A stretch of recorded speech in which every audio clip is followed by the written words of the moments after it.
Smith, and I know Emily because she's in my language class, and she has a really funny cackle. And my favorite Scooby-Doo character is Scooby-Doo, of course. And then I'm doing the cinnamon challenge. Go. I'm gonna go. No way. I don't want to be spit on. Because I spit on Vanessa. She's like getting ready to spit it out. I'm trying to get off my tongue. Champion. Come on, man. The Catwoman reappears. Parkour. That's parkour right there. I love parkour. Ew, man, your tongue. That was gross.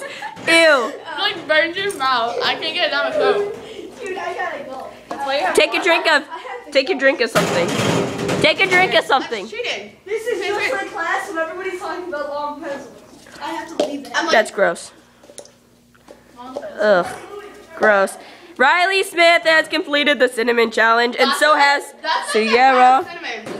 The ones that Mackenzie has is the nastiest cinnamon ever. It like burns your whole throat. That's not that bad. Bye, Catwoman.